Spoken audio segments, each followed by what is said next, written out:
Hey everyone, my name is Eric Newton. This is Experience Matters, the Coach and the Contractor edition. Today we have Erik Bakich, Eric with a K. I'm Eric again, Erik Newton, Eric with a C.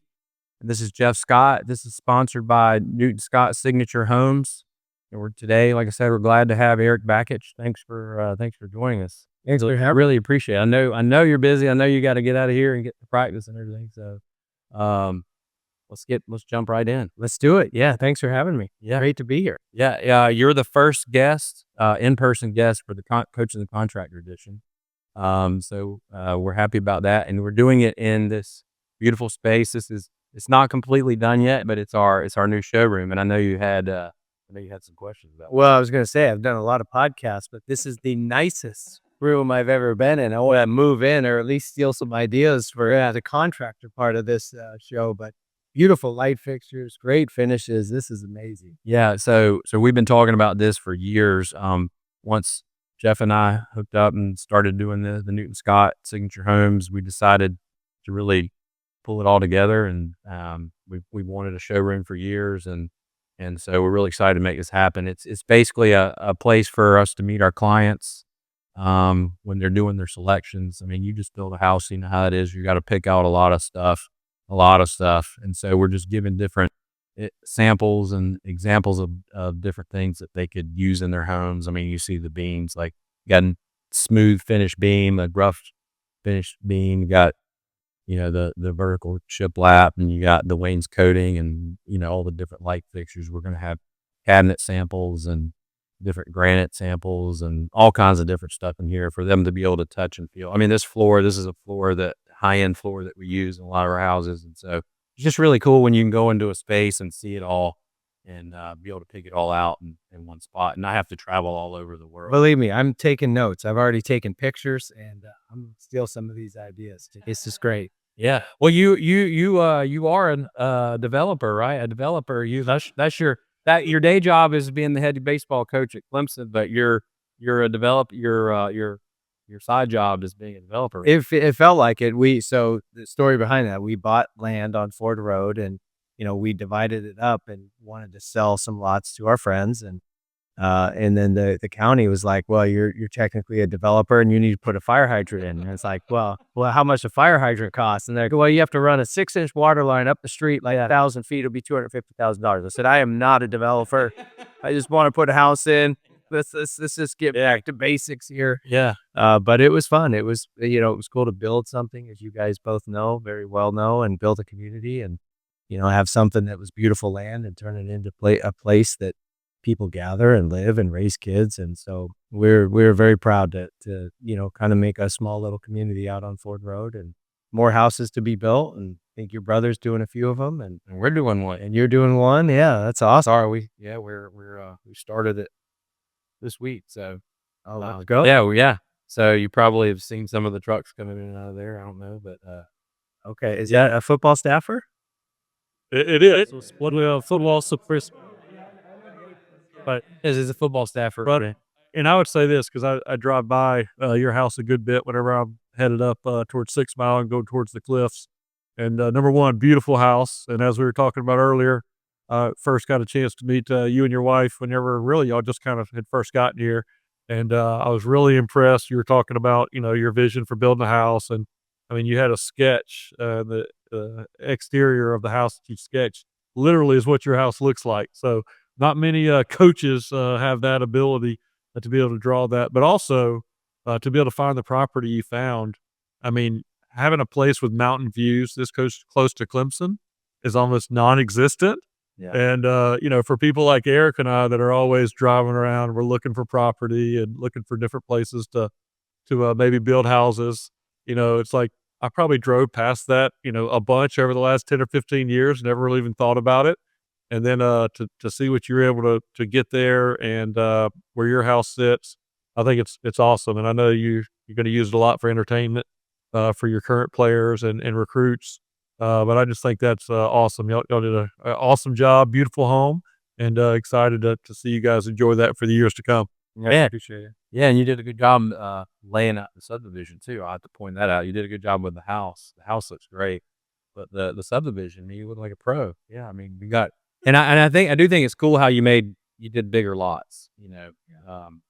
Now the pressure is to go smaller because land costs have gotten so high. But doing the big, you know, the house that we're building is on a 2.7 acre lot, and that's probably the smallest one in there. But I mean, it's still a big lot.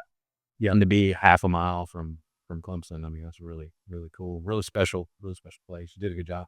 Thank you. Yeah, we got lucky with the land, and it just came available, and then you know how it is, Jeff. Some of those coaching nights, late nights, 2 a.m. wake up, so you've got a million things on your mind and sketching things out, and we were fortunate to have a great design team at MHK, but the uh the the way it all came together, and then having to learn, like, hey, you got to write these things called CCRs or CCEs, whatever the codes are, and I'm like, I don't know what the heck I'm doing, so I'm Googling, some other communities, the golf communities on the lake, and just basically copied and pasted that. So I just would have to put as little time and energy into it. But it was fun. It was fun getting to build a community in a neighborhood. And, and then we had the house you're building. We had another guy that we sold one of our lots to, bought, like 30 acres on the other side, and we're able to kind of join it all together and complete the vision. So we did the first half.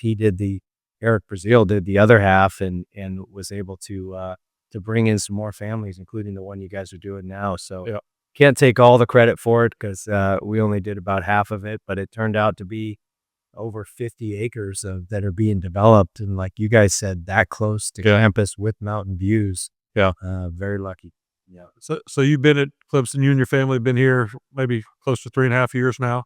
What has it been like just kind of getting into the community, living here? I know your wife and kids obviously being here. What's that experience been like for you?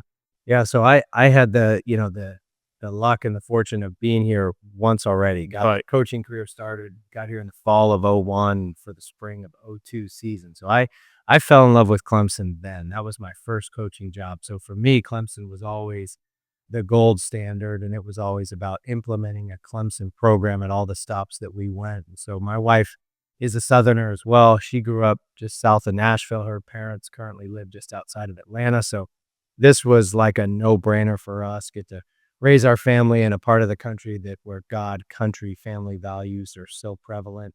So we wanted that anyways, but I fell in love with the Clemson community because of the people 24 years ago, 23 years ago, just falling in love with the small town, with the values that people have. And, back then all there was a Pepinos and the $2 movie on College Ave, and now seeing what the football program, what you guys did, building 2 national championships, and just seeing how that changed applications and admission standards, and how the school has exploded, how the community has exploded. And then even though we're still a small town, it's a, much bigger version, and the exponential growth here. And but the values of the community have stayed the same: God, country, family. And those are the things we fell in love with in the beginning, and those are the things I still see today, even with a lot more places to eat and things to do. Yeah. So, Coach, tell us a little bit about current landscape of college baseball. Really, college sports in general has changed a lot over the last several years with the NIL and transfer portal and everything. And now I guess now there's 44 scholarship player, or not scholarship, but there's a roster of 44 players, and it was 32 before. That's all changed? Tell us a little bit about how you're navigating through all that. Yeah, so it's extremely it's like one extreme to the other. What used to be cause for the death penalty is now not only allowed but encouraged. And so it's just the way the game has evolved, where a scholarship used to just be tuition and fees, housing, books, and meals. And then it was, well, that's not even what a scholarship should cover. It should have miscellaneous costs for, all the miscellaneous stuff, dining out and travel and you name it. And then there was, well, that doesn't cover a full scholarship too. It's, we have these academic costs too. So then this Alston money started to get added on as well. And then it's just like one thing has kind of waterfalled and snowballed into the next, of where really just about, in football and basketball, players are generating the majority of the revenue for colleges, but participating in none of the rev share. And so that's really at the root of all of this, and how all of this change has happened, how the landscape is totally different now. It's been, how can the NCAA and how can it be approved for football players and basketball players to get paid? And so the House case, which is the House versus NCAA, which passed this past June, was settled this past June, completely transformed everything. It allowed institutions to direct pay the athletes via revenue share. And so every school now that participates at this level has over $20 million that they can send, to the majority of it being to football and basketball players, as it should. But also there's a little bit left over for the other sports like us and the other sports as well. But one of the biggest differences that we saw as a college baseball program, and you got to remember, forever and ever, playing college baseball was synonymous with taking out debt, taking out loans, signing up for, because we had 11.7 scholarships. So that means of a 40-man roster, 11.7 guys are on scholarship and 28.3 are not. So our team was paying about $1.2 million to the school just to be on the team. And most of them taking out loans. And so now scholarships through this House case allowed up to 34 full scholarships. And RAD Graham Neff who's a total stud and got the support of President Jim Clements and the Board of Trustees. They are all about more scholarships for the student athletes. So we're very fortunate. We're one of the few schools in baseball to get a full allotment of scholarships. So we have 34 scholarships now. Wow. And part of the House case was roster reduction. So getting recruited has always been very challenging, and now it just got harder because essentially 15% of Division I rosters are cut. Now, luckily, there's a grandfathering in period where you don't have to just cut down from 40 to 34, but 34-man rosters are what Division I baseball are at now, and it used to be a 40-man roster in the post-COVID world. But going from 11.7 to 34 full scholarships is a game changer and a huge financial help to all of our families. Yeah, that's interesting. Well, one thing, because obviously me coaching football and having 85 scholarships, I mean, it felt like we were like 20 years late on baseball. Getting more scholarships than, dealing with 11 scholarships was unbelievable. Going into your fourth season, I guess, coming up this spring, I was just doing a little research, getting ready for this podcast. And I've obviously I've been to a lot of the games the last few years and the regionals and all those things. But one thing that was really impressive in your first 3 years, you won at least 44 games in 3 consecutive years. And, I went to school. I was here 99 to 03. We had some, good baseball teams back then. But I went back and looked. I think that was the first time that we've won 44 more games 3 years in a row since 1996. And I think there was only one other team in the country that's done it the last 3 years. So you're off to a great start. And but the biggest thing that I've seen, very, very impressive on the field, but the biggest thing that I've seen, and it reminds me of a little bit of kind of how Coach Sweeney really got invested in Clemson and in the community. But your vision for outreach in the community, and I know y'all do a lot of stuff in the fall, some different things on Thursdays maybe, but also just the overall engagement, the fan experience. I mean, going to games is fun. There's a lot of energy, music's playing. I mean, your players are interacting, with the fans and coming out, during the military appreciation. Just share a little bit about that. It definitely looks like that's been a focus of yours since you got here. It has, yeah. Thanks for bringing that up. So we call it Thursgiving for community service. So every Thursday, our team goes out in the community and we'll do, little things like reading, books to elementary kids in school, and big things like visiting a children's hospital, and just the perspective our players get from going out, shifting the target off of them and putting it on other people, and just seeing how spreading joy and investing in other people really is just such a good thing. But it gets them to remember, how lucky and fortunate they are. Sometimes just that reminder of, man, I have my health, and, I get to compete at a high level at a place like this, tippy top of college sports, which they don't always think about. They're thinking about maybe how their custom Nike gear doesn't fit quite right, and so it just gives them a little bit of that perspective shift. So that's really good. And then honestly, getting exposed to to Jesse Cole, the founder and owner of the Savannah Bananas, and being the creative genius behind turning sports, blending sports and entertainment into one thing, and how they have really weaponized crowd participation, fan engagement with Banana Ball. And so, what are the little things we can pull out of that? Obviously, we can't do most of it, but we can do some of it. So, going into the crowd in the fourth inning to salute our veterans and just aligns with patriotism, one of the core values of Clemson University, how we stand for the anthem, the things we do in our program, anyways. And it was like, man, yeah, we're doing that. That's a no brainer. And then just really the overarching, baseball historically gets a little boring to watch. And, there is some entertaining things that happen between the white lines in a game, but where the Bananas have really, maximized the entertainment value of their games is they keep the fans in it all the time. Right. So we thought to ourselves, what can we do to where a family, a general fan, anyone coming to watch Clemson baseball, how can we make this a little more entertaining besides the baseball component? So what can we add on? How can we improve what we're offering? So making that beer garden next to the visiting team bullpen, that was a great hit. Obviously it's not a hit with opposing teams, but we love it. And then we got ideas, we're kind of concert and carnival and pick out some Saturdays Yeah. in the spring where we can do some things on top of the baseball game to make it even more entertaining for the fans.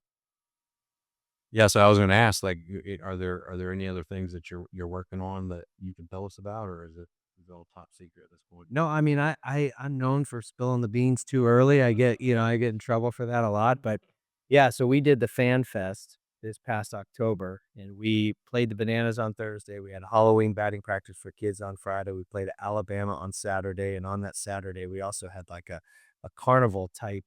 We didn't have rides and Ferris wheels and things, but we had bounce houses and food trucks. And so it's like, okay, we've got 5 ACC Saturdays. So there's 10 conference weekends, 5 at home, 5 on the road. On those 5 home weekends, what can we do on those Saturdays where we typically get a really good crowd anyways, where we could have something else that we're offering?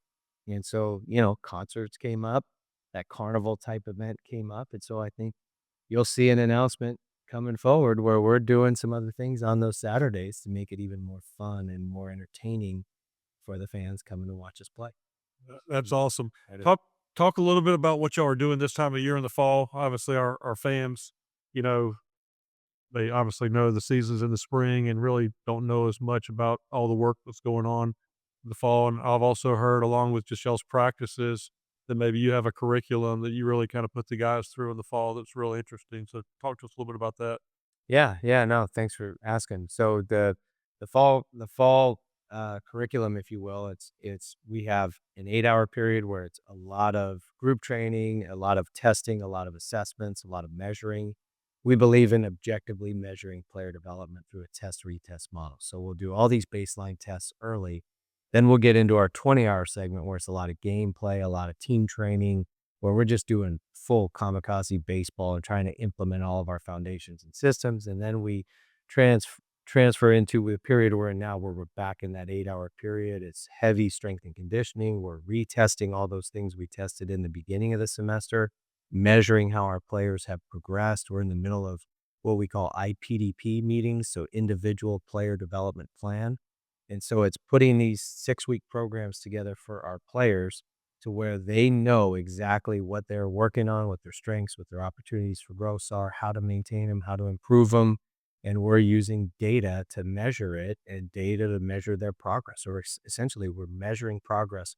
We're tracking player development objectively instead of saying, yeah, you look better. We got data to prove it. We have a great system called Maven, which is like a biomechanics lab that we have now in our facility.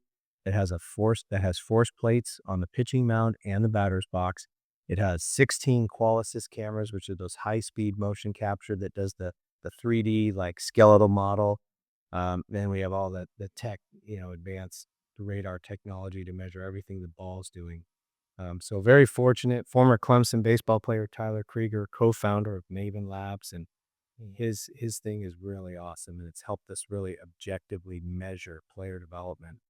in our program. So that's awesome. And then the other curriculum piece we have is a classroom curriculum. And that's, I consider myself a teacher as much as I do a coach. And so putting together all the things that, yeah, I relate to baseball, but also more relate to life skills, leadership, character traits.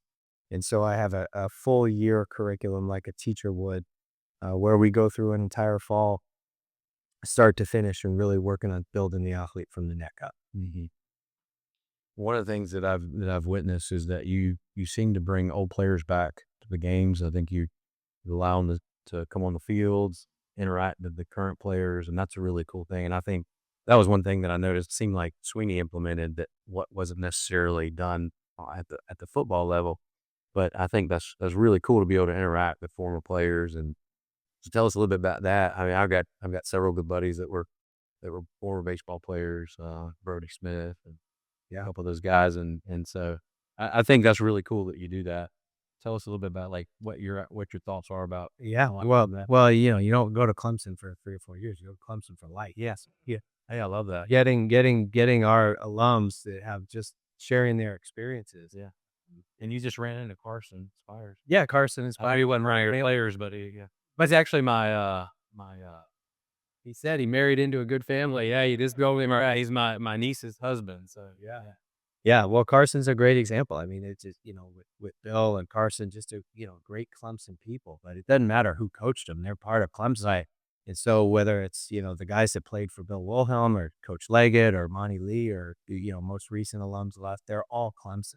They're all Tigers. And so just getting our arms around everybody is critically important to the growth and development of our program, so our players can share in what are the things that these guys did, whether they played 50 years ago or 5 years ago, what made their teams successful, what made these players successful, what's fueling them in life after baseball. And they share those experiences with our guys, so our guys are getting this inexpensive experience and not having to go through it. But where we found it fascinating is whether they did play 50 years ago or 5 years ago, you hear a lot of the same stuff. yeah, And it takes what it takes to be a champion. And, hearing them talk about that, I think is great for our team. And it's great to obviously engage with these alums. yeah, and I think they're very appreciative of it as well. To be able to do that, be able to come back. I've heard stories about other programs and where players come back and they hardly acknowledge them, and it's like you really appreciate the contributions they made, whatever it might have been. And I think it's really one of the many cool things that you're doing as the head coach of Clemson. Appreciate it. Yeah, I think it's critically important. And it's just, as we have this Clemson family phrase here that's very popular among all that constituents of not just athletics, but on campus as well. It's so important to make sure we always have our arms around this entire community and alumni base and fan base, and we're all in it together. Yeah. Coach, what can you tell us about your team for this spring? I know you're still kind of going through it here in the fall, but just overall, what can the Clemson fans kind of expect from the 2026 Tigers? Well, big chip on the shoulder. We hated the way we finished last year. We thought we had a good team last year, and 45 wins, hosting a regional for the third time. Those would be good metrics, but considering it ended up a step back from where we finished the previous year, it was very disappointing. And so it's just really just understanding we're creating a monster. You got to feed the beast, and every level you go becomes the new baseline where you need to achieve. And sure, everybody knows that better than a coach. And so, it just reaffirmed, most teams would feel good about hosting a regional and winning 45 games, and we were devastated. And so it's just, we know what we need to do. But part of the equation is staying healthy. And that's something we sucked at the end of last year. And a lot of times you can't control some of those things that happen. So we've put the target squarely on preparation and execution. And we know we need to stay healthy at the end, but really like the team, like the depth, like the experience combined with the new talent. So the challenge is going to be keeping guys happy with managing playing time, but putting the pieces together, and figuring out what the best 9 players are and who the best pitching staff is going to be. Fortunately, we have a returning ace in Aiden Canuck, and, building a pitching staff around, having a returning Friday night starter is a good thing. It's like having a star quarterback returning. Right. So that's every coach wants to build around that. So we have a lot of pieces to build around, and we'll see how it all falls into place. But we've got a little bit of a motto this year is, don't talk about it, be about it. And so we haven't really talked much about the College World Series in Omaha at all this year. We've just more talked process oriented things of how to, what does it take in order to achieve that level of success instead of just being focused on the outcome. Focus on the things, the discipline that it takes day to day to just get better, and really diving into that more and diving into it more objectively with data, with stats, with metrics that we can measure and quantify. Yeah, that's cool. How do you stay so calm and collected in the games? I mean, you look so, I'm like a duck, like a duck. A duck is you look at a duck and is gliding across the water, but under the water, the duck is, freaking out. And that's probably how coaches are. We're trying to look calm for our players until things bubble up to where you got to go defend your players to the ump and get a piece. But yeah, I mean, it doesn't help. What I've found is when I freak out in the games, it doesn't really help us play better. Now I need to do it at the umpires occasionally, but where I lose my stuff is more in training. I'm probably I know I'm way harder on them in training and practices, or in training is way harder than the games, and that's probably how it should. So do you know, is there like a build up? You're like, all right, I'm gonna have to go out there and talk about, and there's a chance I might get really worked up. Do you know that going? For sure, yeah.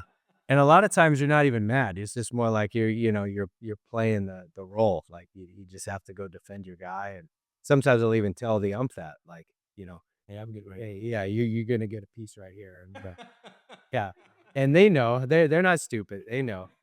And other times, and most of the time they're great about it, and sometimes they're not. Yeah, yeah, those guys, yeah, we don't like those guys. I have another question. Like, I know when Coach Leggett's there, he's only there for the home games, right? Right. Like, so what are those conversations that y'all are having right there? Are y'all is he giving you advice, or You would not believe how we are not talking about baseball. And the things that we talk about, and I can't say it on the podcast, but we get into everything other than what's happening in the game. We laugh our butts off, and it's been great for me because he's a great friend, obviously a Hall of Fame coach. But I think these first 3 years, he's really helped me stay centered and stay neutral, and because he knows that as well as anyone the stress that comes with the game and coaching and managing every little piece. And so just cracking a joke or saying something funny, it's just I love having him there. He stands right by me, and yeah, so he's an invaluable piece, and having him in the dugout has been well, that's really and awesome for him too, therapeutic for him to get that closure with Clemson that he so deserved. yeah. It's an awesome picture, for me, because like I said, I was in school here, and Coach Leggett was the coach, and did an awesome job. So to be able to see you standing right next to him, it's kind of just seeing you really embrace kind of the history of Clemson, and obviously the things that you're doing to kind of take us to the next level in the future, I think is something that's really special. So I have a son named Hunter who's just 5 years old. He's just doing t-ball now. Okay, well, we can offer a phone ride. Yeah, maybe an unlimited nugget deal at Chick-fil-A, There or you go. work on that. That's right. He probably would sign off on that, but that's really where I'm going. So I have some nephews, that are 8, 9, 10 years old. But I just wanted to kind of get your opinion. Obviously, there's a very small group that gets to come up and be able to play baseball at the college level. But just what is your advice to parents, kind of with this pressure of how much, are we doing travel ball at 8, 9, 10 years old? Yeah. 25 weekends out of the year. Just kind of give your maybe 2 cents of what you think's a healthy. I got 3 things. Yep. Number 1, play lots of sports. If you're a kid, do not specialize in baseball. In fact, if you want to be the best baseball player you can be an athlete first and sports sample. Yeah. And the kids who end up specializing in baseball at a young age, that's where the burnout, and those aren't the kids that make it. The best athletes were athletes first, playing a lot of sports. Number 2, keep the target on growth. Everybody loves to compare because they get online and they see, what so-and-so's doing, especially when you get to that 12, 13, 14 age. And yeah, the chronological age might be 12, 13, 14, but the biological age of these kids that are going through puberty at different times, it's insane to try to compare yourself and you haven't hit puberty to a kid who has, and they're only the best player because they just went through puberty first and were the early bloomer. So keeping the target on growth, just measure against what you're doing and beat that. Set your own personal best instead of worrying about what everyone else is doing and knowing that is going to help you. Number 3, surround yourself with the right people. I mean, if you wanna be a loser, hang out with losers. If you wanna be a successful player, hang out with other successful players. It's just surrounding yourself as a kid with the right friend group and the right people, people that challenge you, motivate you, are better than you. Those would be my top 3 pieces of advice to young kids. Yeah. That's great advice. And whenever I was coaching, I'd get that question a lot too. I'd really share the same thing about not specializing, and I saw it even with some of these these prep schools now that are kind of, sometimes these football guys would go down to IMG or something as a ninth grader, and by the time they got to us as a freshman in college, they were burnt out because they did football, year round, every day, all day, and I've got a funny story. I won't spend the whole time on the air, but my dad, when my dad was coaching at Florida State many, many years ago, this would have been late 80s, early 90s. He was recruiting a tight end out of Bowles High School, and this tight end said, "Yeah, I'm going to come to Florida State as long as I don't get drafted too high." And it ended up being Chipper Jones, who was the first pick of the draft. And but it was hilarious. And my dad's like, "Yeah, he may not get drafted. We'll see how it all goes."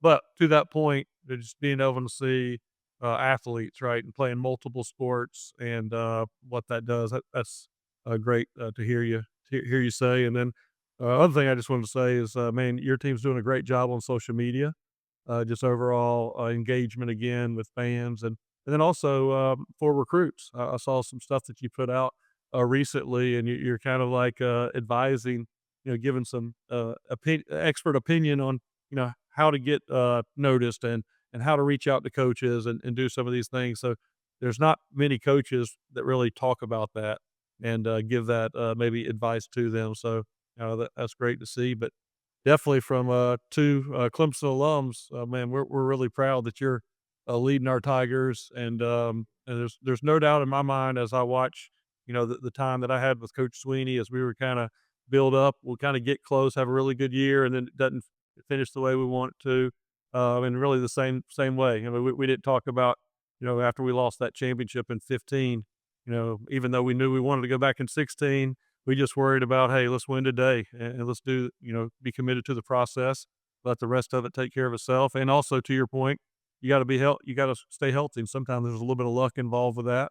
But there's no doubt the people that have been watching you and your whole career and what you've done at Clemson these 3 years, we're definitely excited to have you here and look forward to having you for many more years to come. Well, I appreciate it, and yeah, the self-titled assistant content creator, I take a lot of pride in that. Dude, are those your ideas, or you have? Yeah, I just, I figured if Tom Cruise can do his own stunts in his movies, I can edit my own stuff on social media. So I literally downloaded CapCut. I spend way too much money getting AI apps and all kinds of stuff. My wife gives me a ton of crap about it, but I actually enjoy it. I like editing it. I like putting it together. Yeah, it's fun, and it's to Jeff's point, it's a way to connect with these recruits, and it's their language. It's how they speak. It's what they know, and have fun with it with our players as well. We got a couple of players who are launching a podcast themselves, Playmakers Podcast, Jaron Purify, Ty Daly, Jay Dillard. So, I think this is something that, who wouldn't want to see the behind the scenes and get to know the people behind our program. So a lot of times social media is the way to do that, and it gets a bad rap a lot of times, which it earns, but there's a lot of good that comes out of it as well, especially with stuff like this and what we put out on social media for our program. Yeah. Well, we know you got to get over to practice, so we really appreciate you coming on the podcast with us, and hopefully we can do it again. Maybe after the season, and come back and talk about the World Series, College World Series with us. That would be a hell of a podcast. Yeah, let's do it. Yeah. All right, thank you guys. Thanks for having me. Really appreciate it, and this has been another edition of Experience Matters for the Coach and Contractor edition. Thank you.